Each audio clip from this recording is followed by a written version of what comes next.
Olá, o Espaço Livre de hoje vai falar sobre asma, que só no Brasil atinge mais de 6 milhões de pessoas, sendo 20% crianças.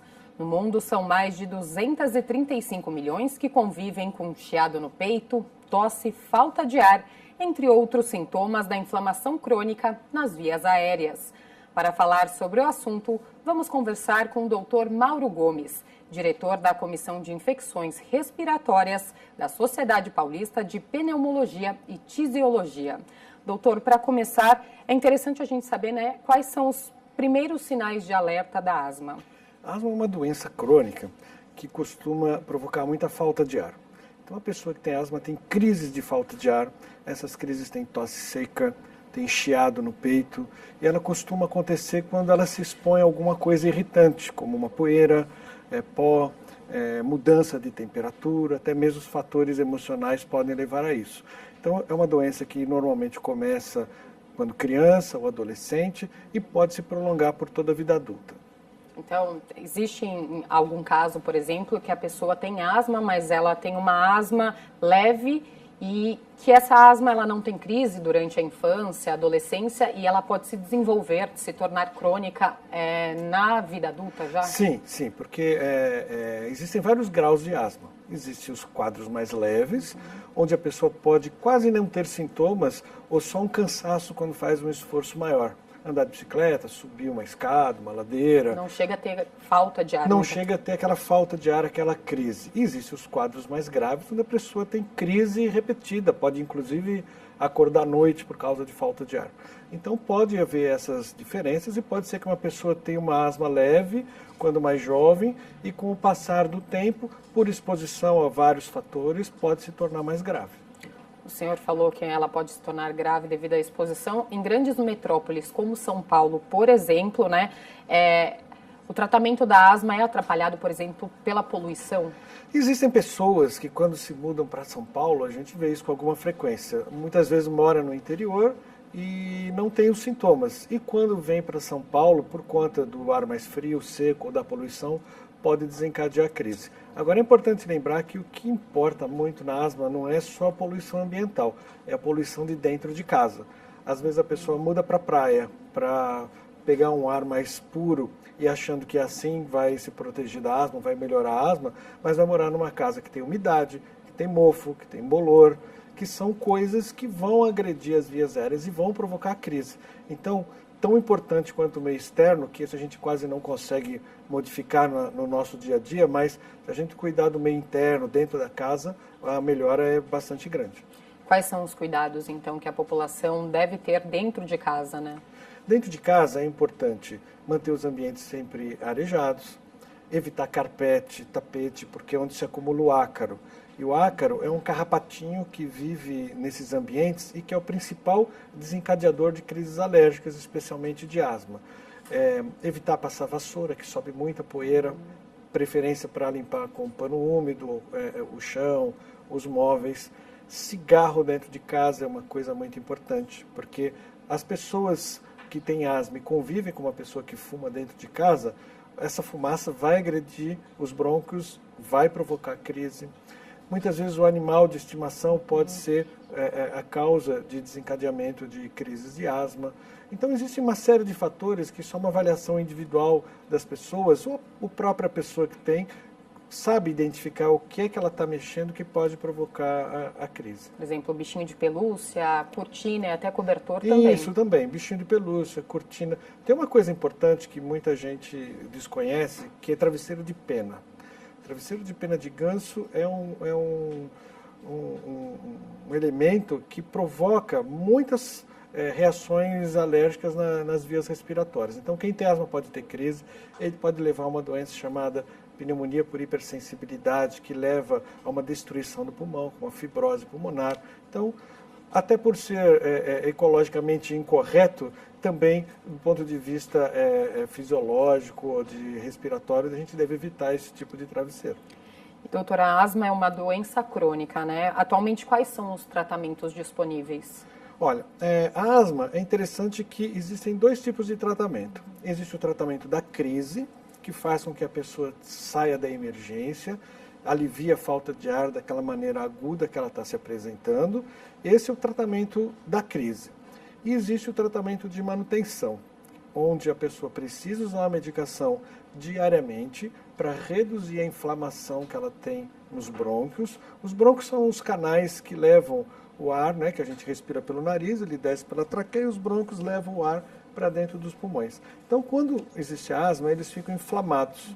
Essa inflamação, o que é que acontece? Os brônquios ficam inchados e isso dificulta a passagem do ar pelos brônquios. Isso que dá o cansaço, o chiado e a falta de ar. Então, a gente precisa atuar cronicamente para tirar esse inchaço dos brônquios. E isso é com medicamentos que a gente inala, eles vão agir ali naquela região e a longo prazo vão desinflamar os brônquios e vão permitir com que o ar circule mais livremente e a pessoa não tenha falta de ar. Então o tratamento da asma não é só o tratamento da crise. O tratamento da crise alivia aquele momento agudo, mas é importantíssimo a pessoa manter um tratamento regular ao longo de todo o ano para tirar essa inflamação. Isso tira a sensibilidade dos brônquios, ele deixa de ter as crises. As conhecidas bombinhas, elas são usadas só no momento da crise? Não. Existem diversos tipos de bombinhas, né? Na verdade, são dispositivos que a gente joga o remédio lá dentro do pulmão e existem alguns... As bombinhas que a gente chama, entre aspas, são os sprays, que podem ter medicamentos que agem na fase aguda e tem sprays que agem na fase crônica. Existem remédios à base de pó, onde a pessoa vai inalar um pó, que também tem medicamentos que atuam agudamente e cronicamente. Existem alguns tipos de névoa, existem aqueles nebulizadores, que são aqueles famosos inaladores que as pessoas têm em casa. Então, na verdade, a bombinha é um termo genérico, mas o que importa é o remédio que está dentro dela. Então, vão ter medicamentos que vão ser utilizados na hora da crise e medicamentos que vão ser utilizados de maneira crônica. Por isso que é importante tirar um pouquinho desse mito da bombinha, porque nem sempre uma bombinha que fez bem para uma pessoa é que vai fazer bem para outra, porque cada doença tem uma gravidade diferente e cada medicamento que estão dentro dessas bombinhas são diferentes. Então é importante fazer a avaliação, saber que grau que está a sua asma, saber se ele precisa usar um medicamento regular crônico, se é o momento de tratar a fase aguda. Então, e bombinha, eu acho que é importante, não sei se você ia perguntar, mas eu já estou adiantando, não faz mal para o coração, que isso é um mito que acontece.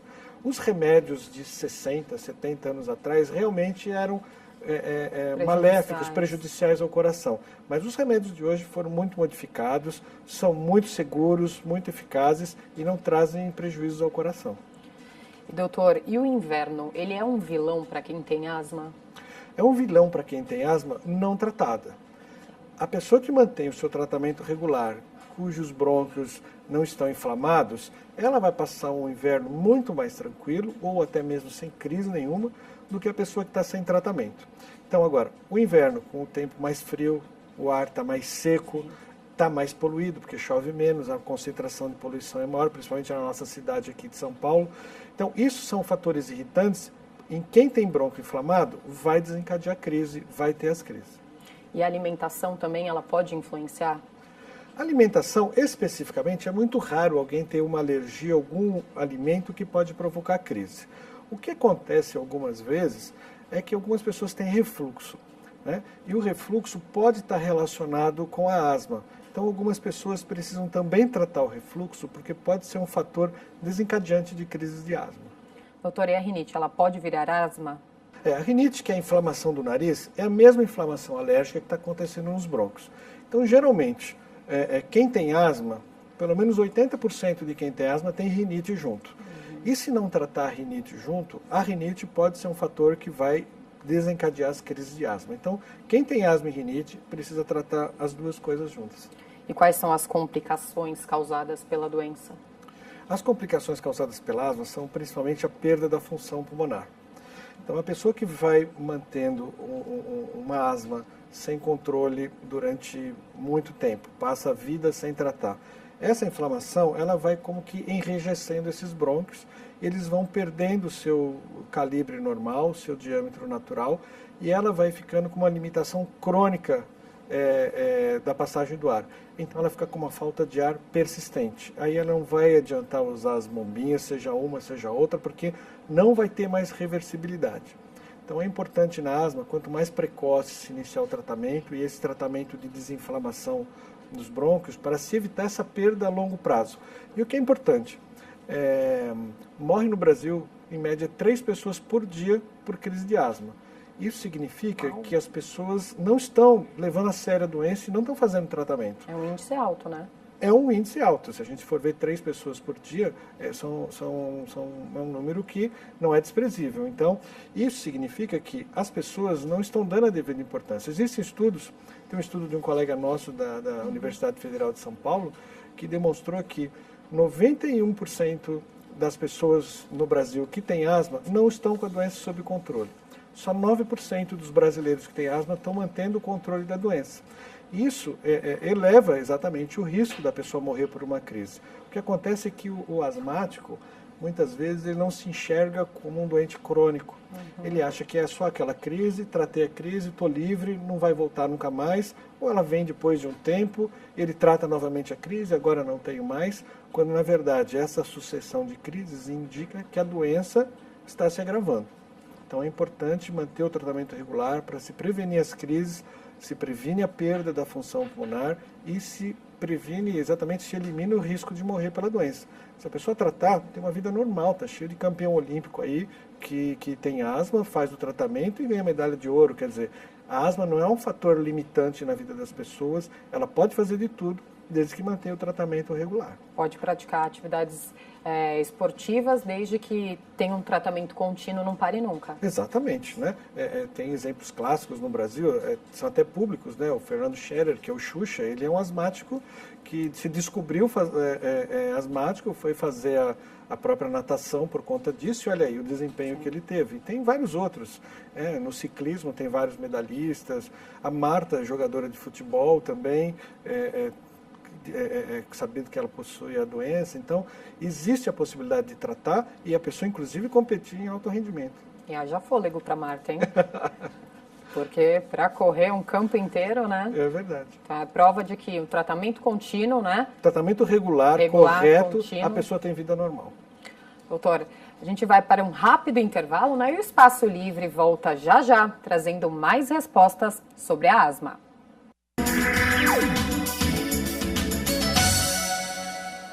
Estamos de volta com o Espaço Livre, hoje falando sobre a asma.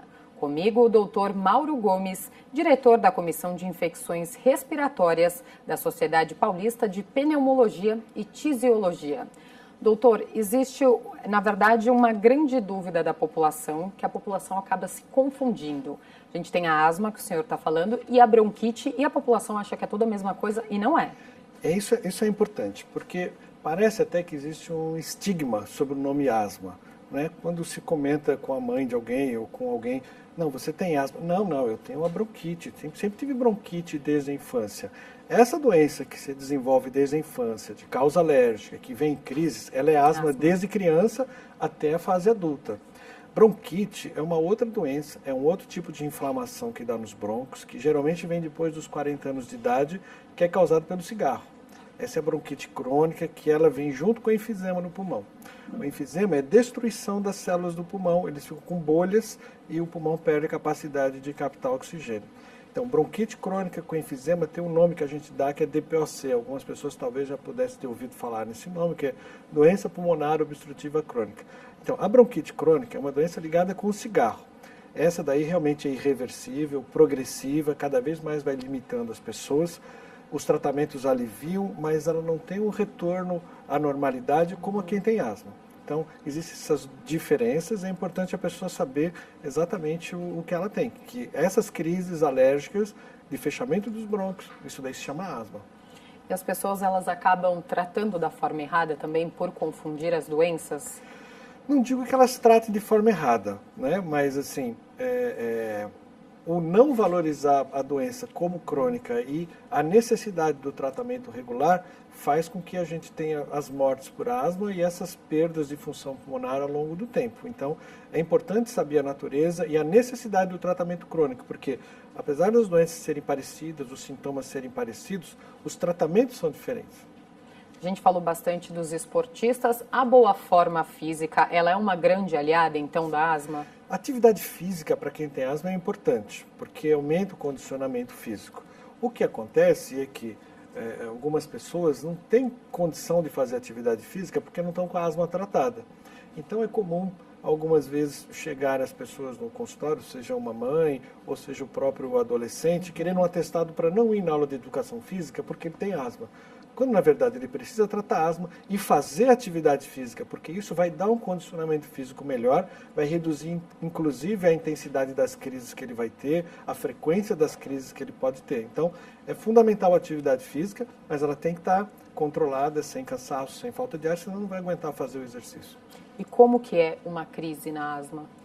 Uma crise é uma situação aguda, muitas vezes acaba sendo assim angustiante para a pessoa, porque ela começa a ter falta de ar, tenta respirar e não consegue, né? E o ar começa a ficar aprisionado dentro do pulmão, ela não consegue pôr nem para dentro nem para fora, tem aquele chiado, e se não dilatar aqueles brônquios de maneira aguda, com esses remédios de ação rápida que a gente falou, ela pode inclusive vir a morrer. Então, por isso que é importante ela valorizar os seus sintomas, valorizar mesmo esses quadros mais leves e fazer o tratamento, porque uma crise dessa pode eventualmente ser fatal.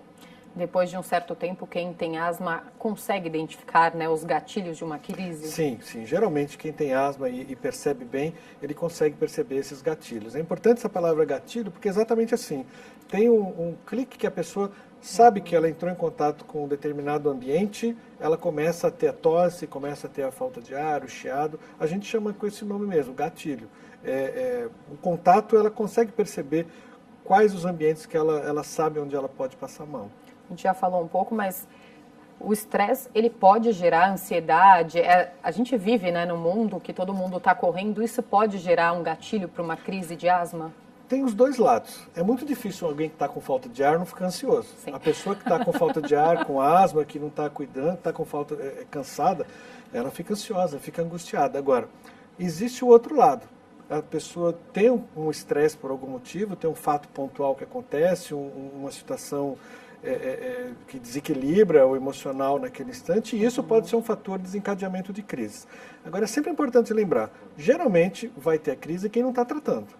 Quem está tratando pode passar pelo estresse, pode muitas vezes passar pelas variações de temperatura, pode fazer atividade física, que ela não vai ter a crise, né, porque ela está em tratamento.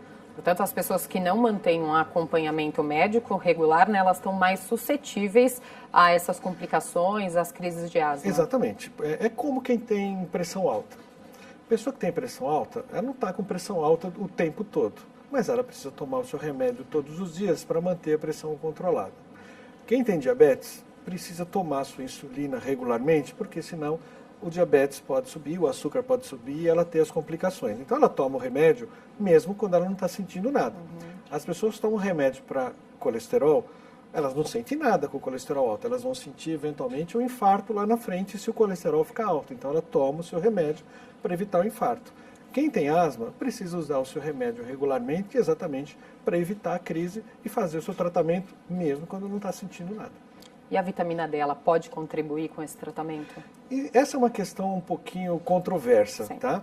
Porque a vitamina D mostrou benefícios em várias situações, especialmente em questões de osteoporose ou de risco cardiovascular. A suplementação de vitamina D, seja na asma, no enfisema, ainda não mostrou trazer os benefícios.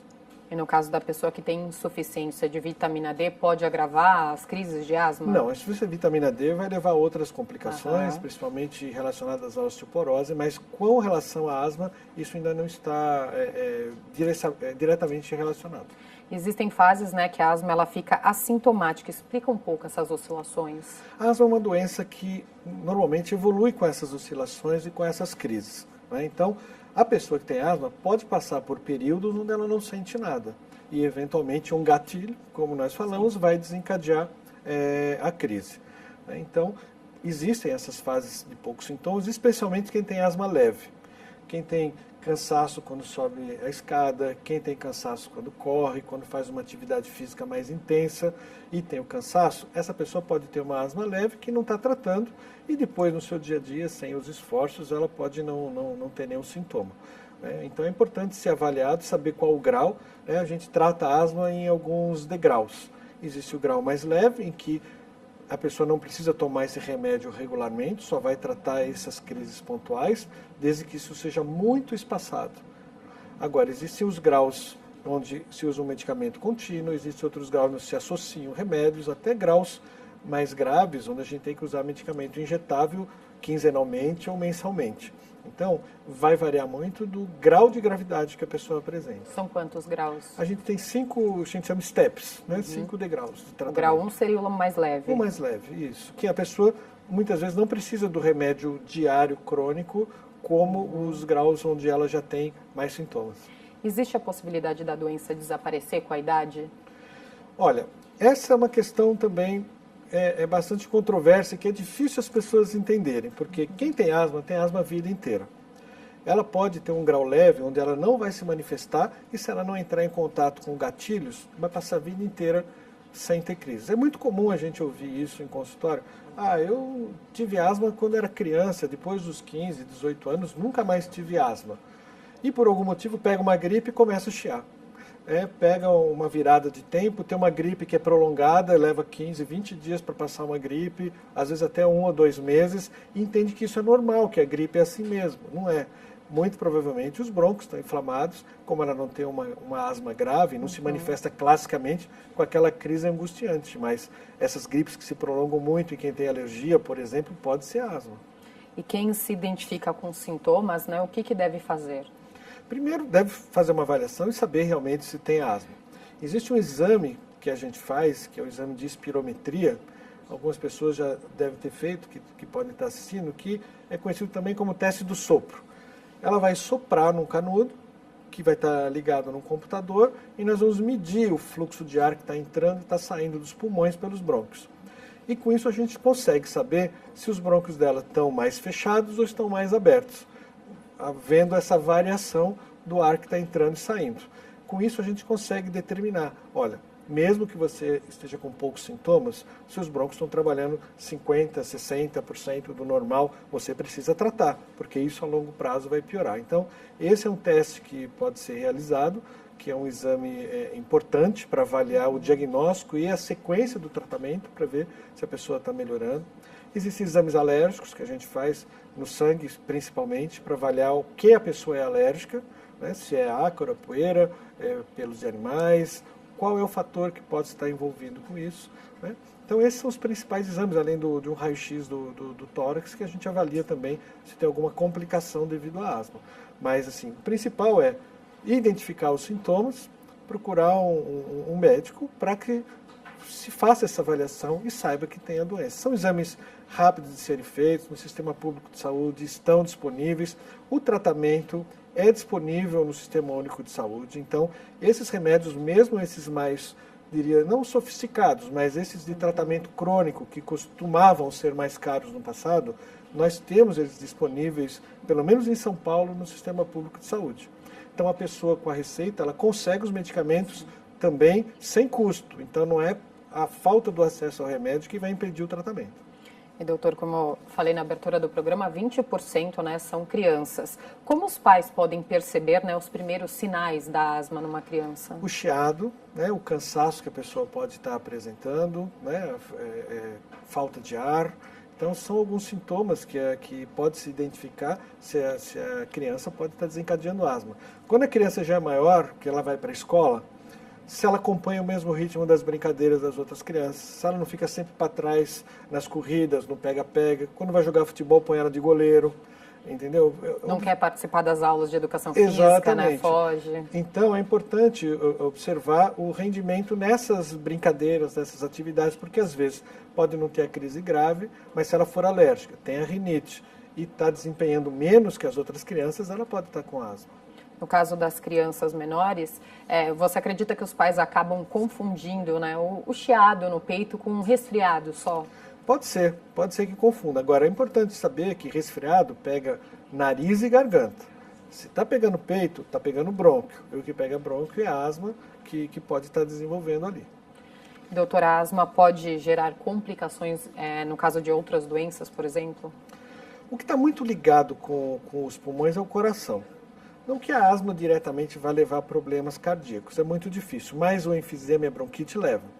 Mas uma pessoa que tem asma, que evolui a vida inteira sem o tratamento, que fica com essa limitação respiratória. Isso traz a longo prazo uma sobrecarga no coração e pode levar a doenças cardíacas. Então, isso a longo prazo um asmático pode ter se não tratar. Então, no primeiro sintoma, o primeiro chiado, principalmente no período de inverno, né, é melhor procurar um médico. Sim, inicia o tratamento. Depois que iniciar o tratamento, que a doença ficar sob controle, não vai precisar passar sempre no médico. Vai ter uma consulta cada 6 meses, tem gente que passa uma vez por ano. Agora, os mais graves, inicialmente, vai ter que passar mais regularmente, ajustar a dose do remédio, saber qual é o remédio melhor para ele. Mas, assim, acertando isso, ela pode ter vida normal. Doutor, muito obrigada pelas informações e pela participação no programa. Obrigado, eu fico sempre à disposição de vocês aqui quando precisarem. Muito obrigada. E o Espaço Livre de hoje está ficando por aqui. Obrigada pela audiência e até o próximo programa. TV Câmara São Paulo, informação para a cidadania.